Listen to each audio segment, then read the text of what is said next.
No, and this also. It doesn't work. Okay, so it's just this.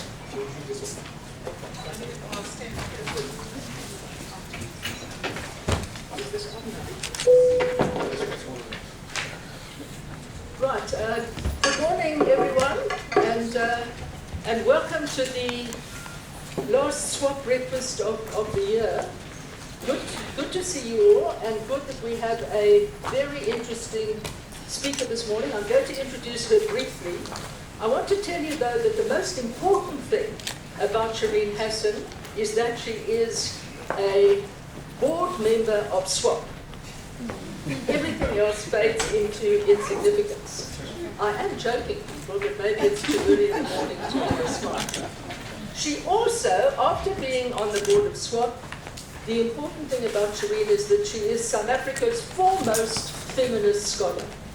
She's published widely on gender theory and politics, on social movements and social policy, especially on the issues about care, and also questions of representation. She's achieved what every academic dreams to do. She's written a classic. The classic is Women's Organization and Democracy in South Africa, Contesting Authority. And it's an interesting title because that's something that Shireen does quite a lot. And the way she does it within the university is interesting because, of course, she's part of the authority structures. And that book is a classic. It won the American Political Science Association Award for the best book on women in politics. And this year, and that's been published and is available. I donated my copy along with a lot of other gender books to Kanya College, where I hope it's being widely read. But this year she published a short version of that study, of that classic. And I'm holding it up and waving it around because you can see it's short and cheap and highly readable. And it's called the ANC Women's League, Sex, Politics and Gender. What could be more exciting than sex and politics, than the combination? And it's really, people, it's essential reading if we want to understand what's happening at the moment. And one of the things that's happening, apart from the whole society falling apart, is that there's a very sinister revival of patriarchal attitudes and practices, which is happening around us and which is something we can talk about. The other thing I want to say about Shireen is that she's also, in addition to being so very productive and being a gifted academic, she's one of our foremost public intellectuals. And that means that in addition to being invited to speak at academic conferences here and around the world, she also contributes very importantly to local debates and events like I've heard her speak in the last month at the George Book Fair, the Feminist Table, which are events which are not prestigious, it's lucky Maria's not here, but which are aimed at popular education. So this is a very unusual set of qualities, people, and we're very privileged to have Shireen talk to us today, and she has a very intriguing title, Careless Democracy. Thanks, Shireen.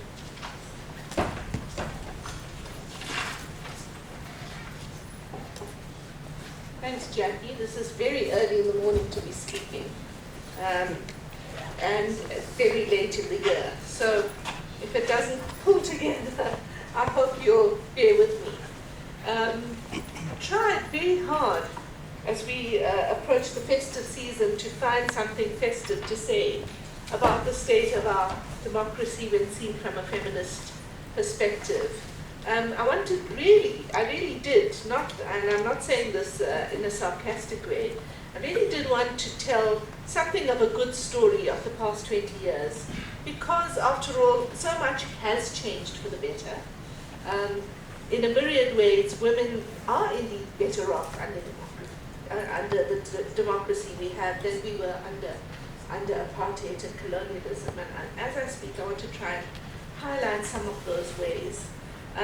But as you can imagine, there is really one short answer to the question, has democracy failed women? And it's yes, it has failed women. And I think that is intuitively apparent to everybody, at least that I work with. But I'm going to try and give you a long version of that answer, and I'm going to say right up front that it's true. I am what Sarah Ahmed has called a feminist killjoy. She describes feminist kill. She's written a whole book on the feminist killjoy.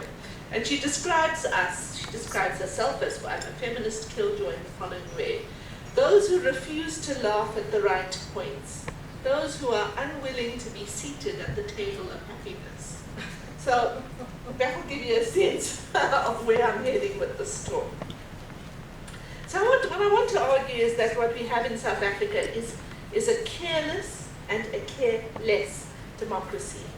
The Oxford English Dictionary defines the word careless in the following way: as an adjective not giving sufficient attention or thought to avoiding harm or errors, and as a verb showing a lack of attention, not concerned about, showing no interest or effort, casual. I actually thought those were very good ways to think about what has happened, at least from the point of view of the ways in which the governmental and economic elites have understood what democracy is.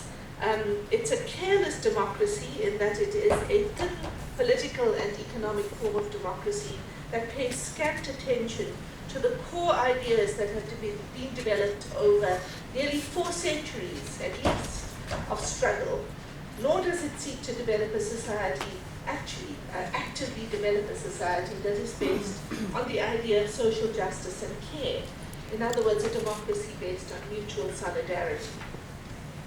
In order to develop this argument of carelessness that has crept into politics and policy, I could begin by rooting it against some kind of abstract conception of what a good society ought to look like. That would be a very important task, but it's not the one I want to undertake here.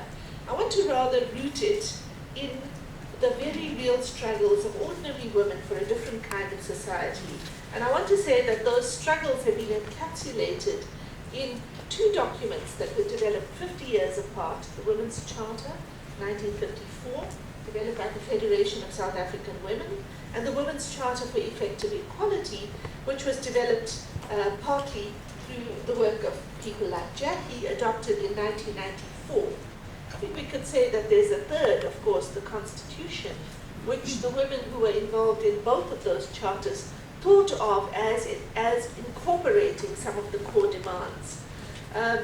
So those charters, I think, are actually very interesting ways to think about a test of our democracy. Have we succeeded in any way in addressing the kinds of demands articulated by ordinary women in those documents? Ordinary women who, through their organizations, assumed that a government led by the political party that they had put a fair amount of effort and commitment towards would take us some way towards meeting the demands of a thick, substantive notion of democracy.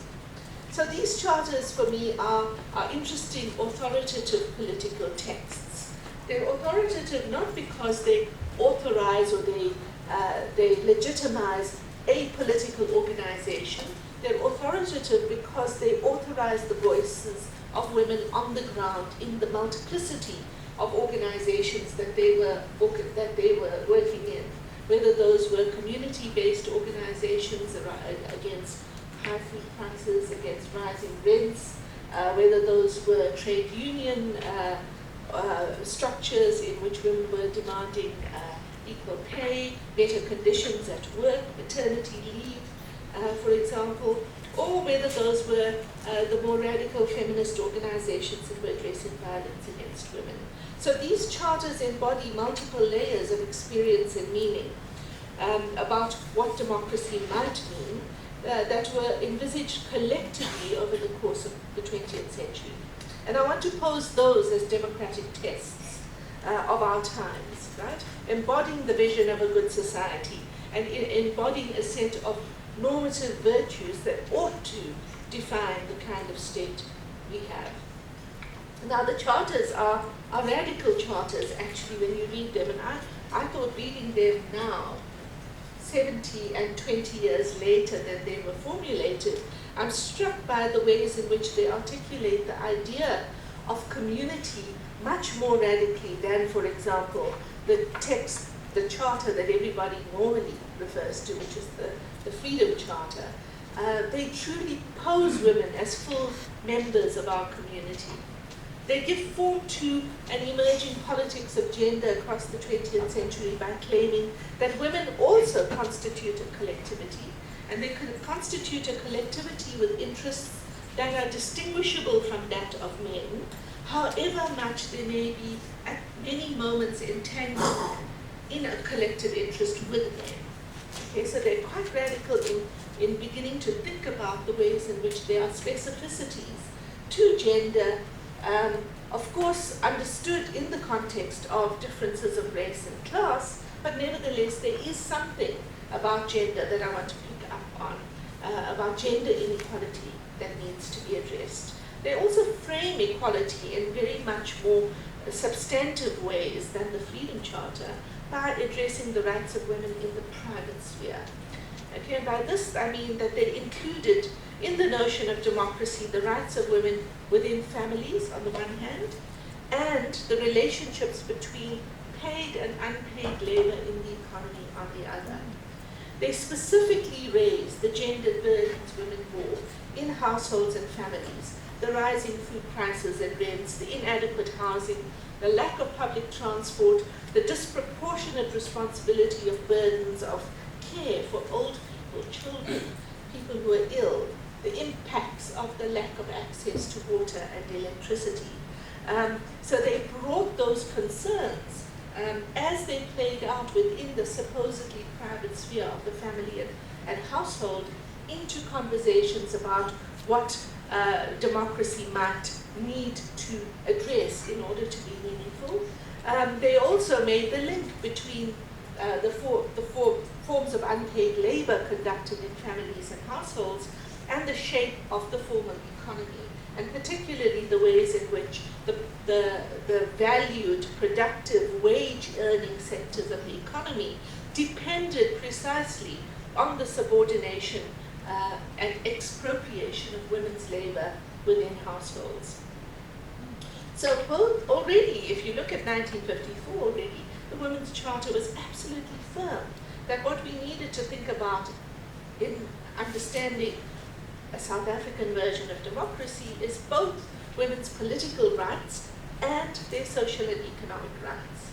And in 1994, 50 years later, the demands of women in the Women's Charter for Effective Equality, drafted by the Women's National Coalition, went even further to include in the notion of democracy a different aspect of what is often considered to be the private sphere, and that is to address women's sexual and reproductive rights. So in the 1994 Charter, you see a recognition of the diversity of families and a really capacious demand that all family types have to be recognized and treated equally, and that all people have the right to choose their own partners. In various forms throughout both these documents, you see sexual and reproductive rights introduced into the language of equality, the right to choose your partner, as I said, incredibly, rereading it, I really was struck by this, the right to decide in the nature and frequency of sexual contact within marriage and in intimate relationships. The demand for social justice strongly articulated, for example, in an article on social services, which demands social services as a right and not a privilege, and puts the burden of privilege, of provision of these services very explicitly on the state. In other words, envisaging a type of state that is actively just, actively attempting to ensure that all people in society have a basic minimum quality of life. And the Charter's name itself, the Women's Charter for Effective Equality, was specifically chosen. It's clunky, it's not an elegant way to call a political document, but it tells you that the women who were drafting this charter in 1994 really wanted to name the type of equality that was envisioned, one that was limited not to political and legal equality, but also to women's social and economic power. And that's because both these charters see economic inequalities as substantially limiting any formal rights that women may be granted. Okay? So you see the demand for women's right to work, with equal pay for equal work, demands, by the way, that we haven't yet even begun to address. We see the impact of women's unpaid labor being addressed in terms of their access to labor markets and on their gendered burdens in the household, and the predominance of women in the precarious informal economy. It also, 1954 in particular, interestingly to me, makes very significant links between public and private sphere. It says that unless the power relations in households are shifted, women will remain exploited and subordinate. All members of the household, it says, should endeavour to share in domestic labour to spread the burden of care, and women should have access to household finances. Now, what's happened since these charters were formulated is that we've paid a huge amount of attention to political inclusion. And of course, I don't want to argue, being a political scientist of a type, political scientist, that it is, of course, a necessary condition of democracy, and one that should not be taken for granted. And we all know that the good story that we used to tell about South African democracy was the significant increase of women in the national parliament and government, assisted by quotas and targets. Right? But reducing political rights as we have, I think, in these 20 years, merely to the right of inclusion in parliament, rather than to the thicker notions of how we're going to represent the interests of all people, all women, especially the ability of ordinary people, and not just elites, not just people with money, to participate in decision making and to hold representatives accountable, is to actually seriously misrecognize what the two charters demanded. Representation is about more than being in parliament.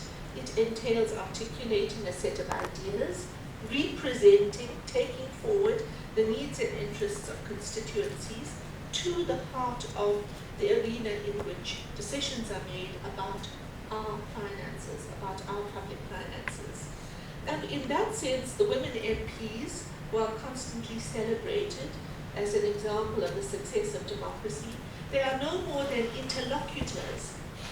That is all they are. They are not an elevated group of people who require particularly to be given access, for example, to tender processes. No, they are the mechanism through which it was envisaged by the movements that wrote the two charters.